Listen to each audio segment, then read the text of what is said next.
Another one about a foreclosure.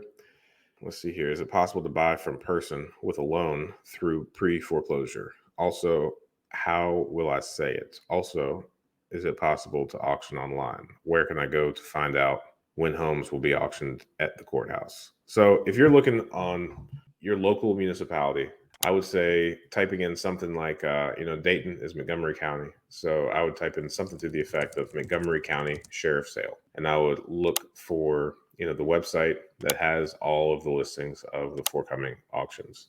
Now, some municipalities, I think the smaller you get, the more old school they get. I've gotten some comments on the foreclosure video that I did where they print out a sheet of paper of the upcoming foreclosures on like a weekly or monthly basis, but you have to physically go down to the courthouse to see the list. They're not on the internet at all. So that is a possibility.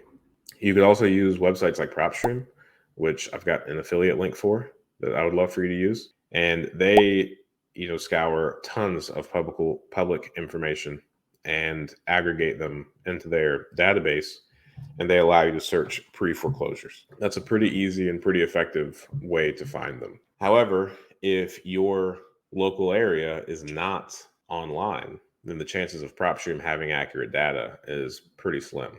Another thing that you could do to find pre-foreclosed homes is if your county records are online, then you would be able to see, you would be able to go through all the public court filings and see which foreclosures have been filed and onto what properties. And then, yes, I think it's definitely possible to buy from a person using a loan when that house is in like the quote unquote pre-foreclosure state. So that means the foreclosure hasn't finalized. The person still has the ability to get caught up on their payments or to pay off that mortgage in full. It might take some legwork in communicating to the bank that the sale is pending, but you could definitely do it. And you could definitely use a loan because when it's in this stage, if you know the buyer, if you're the one talking to them and making the agreements with them, then you're going to have access to the interior of the home. So if the interior of the home is in livable condition, then you're not going to have any issue getting a loan on that property. The only real reason that you're not able to use a loan to purchase a foreclosure is because you don't have access to the interior of the home. And if you don't have access to the interior of the home, then the interior of the home is an absolute mystery. And if it's a mystery, no bank wants to lend money on collateral that they don't know how strong or weak of collateral it is. So since it's impossible to determine, it's not a risk that they're willing to take. If it is a bank-owned foreclosure, so if the foreclosure process has already finished and now the bank has hired a realtor to sell that house or that bank-owned property, you do have access to the interior, and consequently, you can now get a bank loan. So the only thing preventing using traditional financing on foreclosures is the fact that you need access to the interior so the bank can be confident in the collateral that they are accepting for the money they are lending. Using a loan with a person through the pre-foreclosure process is definitely possible. One question that I'm really pumped to answer is, hi Ryan, does one need any certification to engage in foreclosed home buying?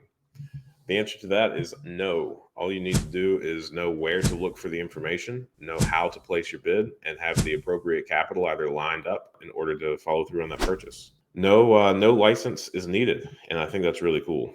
Probably one of the cooler things about real estate investing is that you do not need any type of formal license or degree to get started. Just the appropriate capital and the willingness to give it a shot. Early on in me trying to learn how to run and own a business, I made some pretty big mistakes and they cost a pretty penny. And I met with a fella who gave me the advice that I think I've leaned on a lot, and that is that you will most certainly make mistakes. And whenever he has made mistakes, he thinks of it as business tuition. You can either pay to get the appropriate formal education to avoid mistakes, or if you choose to kind of learn as you go or kind of learn on the streets, then you are going to end up paying for those mistakes, and you're going to learn from the mistakes that you inevitably pay for. I think that is a good way to look at. Now, I'm not encouraging anybody to be reckless and go out there and make mistakes, but when you are out there kind of learning the ropes, inevitably you're going to make a mistake and it's going to cost you money. But that's okay. It is part of the process. I wouldn't beat yourself up about it. I would just figure out how to never make that mistake again. And we have made some really big mistakes. Thanks for watching that clip. I thought that was a good question. And I think you can ask good questions too. Join us every Friday morning at 8 a.m. Eastern Standard Time for a live stream Q&A where we answer plenty of questions just like this one. In the meantime, consider subscribing to the channel if you want more of this content. And if you want to increase your deal flow, analyze properties better, and help me feed my family, click the link below for a free 7-day trial of Propstream.